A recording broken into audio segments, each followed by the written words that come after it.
হরে কৃষ্ণ। আমরা জানি কলিযুগের শেষে ভগবান কল্কি অবতীর্ণ হয়ে কলি নামক অসুরকে বধ করে ধর্মকে পুনরায় প্রতিষ্ঠিত করবেন। কিন্তু ভগবান কলির জন্মের আগ পর্যন্ত অসুর কলি ও তার অনুসারীরা কি করছে এবং কি করবে, তাদের চিন্তা ভাবনায় বা কেমন, আজকের এই ভিডিওতে এই বিষয়গুলি আমি তুলে ধরব সরাসরি কলি অবতার এই গ্রন্থটি থেকে। কল্কির আবির্ভাব পূর্ব পৃথিবী। কলিবংশে অসংখ্য ধর্ম নিন্দুকের আবির্ভাব হয়েছে। এরা যজ্ঞ, বেদ অধ্যয়ন, দান প্রভৃতি ধর্মকর্মের লোপ করে এবং বেদ, তন্ত্র প্রভৃতি ধর্মশাস্ত্রের ধ্বংসকরণে সর্বদা যত্নবান থাকে। এরা আধি ব্যাধি, জরা, গ্লানি, দুঃখ, শোক, ভয় প্রভৃতির আশ্রয়। এরা সকলেই কলিরাজের অনুগত হয়ে লোকদের নাশের নিমিত্ত দলে দলে ভ্রমণ করছে। ওই সকল মানুষ সর্বদাই কামুক। এরা দম্ভাচার, দুরাচার ও পিতৃমাতৃ হিংসুক। এদের মধ্যে ব্রাহ্মণরা বেদ বিবর্জিত দীন ও সর্বদা শূদ্র সেবাপরায়ণ। এরা সর্বদা কুতর্ক করে থাকে। এই অধর্মেরা ধর্ম বিক্রয় করে। এরা বেদ বিক্রয়ী, ব্রাত্য রস বিক্রয়ী, মাংস বিক্রয়ী, কুর ও শিষ্ণ দর পরায়ণ। এদের সম্বন্ধী ভিন্ন আর কাউকেই বন্ধুভাবে গ্রহণ করে না। নীচ সংসর্গে অবস্থান করতেই এদের সর্বদা অভিরুচি। এরা নিরন্তর বিবাদ কলহেই ক্ষুব্ধ থাকে। কেশ সংস্কার, বেশ বিন্যাস ও ভূষণ ধারণেই এদের অভিরুচি। কলিকালে যাদের ধন আছে তারাই কুলীন বলে মান্য হয়। যে সকল ব্রাহ্মণ পারিতোষিক অর্থাৎ টাকার সুদ নিয়ে জীবিকা নির্বাহ করে তারাই সকলের পূজ্য।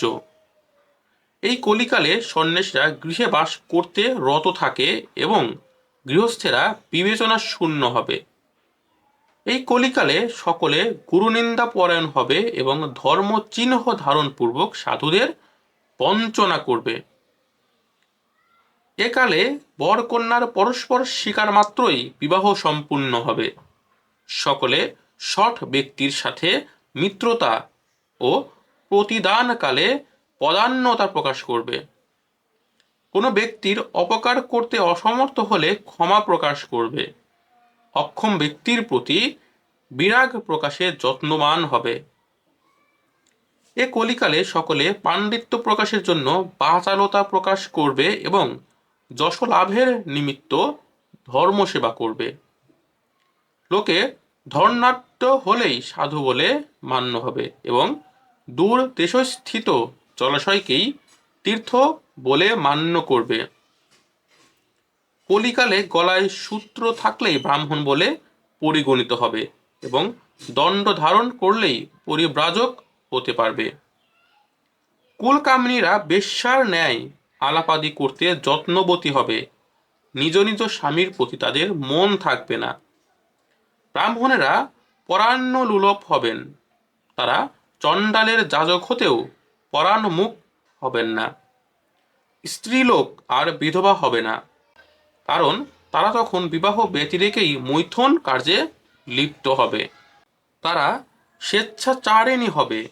মেঘ হতে অনিয়মিত বৃষ্টি হবে। বসুমতী অল্প শস্য হবেন। রাজাগণ প্রজাপীড়ন করবেন। প্রজাবর্গ রাজ করে সাতিশয় প্রপীড়িত হবে। হতভাগ্য প্রজাগণ স্কন্ধে ভার ও হস্তে পুত্রকে ধারণ করে ক্ষুব্ধ চিত্তে দুর্গম পর্বত ও ঘোর অরণ্য আশ্রয় করবে। তারা মধু, মাংস ও ফলমূল আহার করে জীবন ধারণে প্রবৃত্ত হবে ও সকলেই কৃষ্ণের নিন্দা করতে থাকবে। কলির প্রথম পাদে সকলে এরূপ আচরণ করবে। কলির দ্বিতীয় পাদে লোকে কৃষ্ণ নাম বিবর্জিত হবে। তৃতীয় পাদে বর্ণসংকর হতে থাকবে। চতুর্থ পাদে সকলে এক বর্ণে হবে এবং বিষ্ণুর আরাধনা এককালে বিস্তৃত হয়ে যাবে। পৃথিবীতে বেদ অধ্যয়ন, স্বধা স্বহা, বহুষট, ওমকার প্রভৃতি রহিত হওয়াতে দেবগণ কাতর হয়ে ব্রহ্মার শরণাপন্ন হবেন। তারা ক্ষীণা দীনা ভগবতী বসুমতীকে অগ্রে নিয়ে ব্রহ্মলোকে গমন করবেন এবং ব্রহ্মাকে সশ্রদ্ধ প্রণীত নিবেদন করবেন। হরে কৃষ্ণ। এরকম ধর্মীয় ভিডিও পেতে চ্যানেলটি সাবস্ক্রাইব করুন এবং পাশে থাকুন। হরে কৃষ্ণ।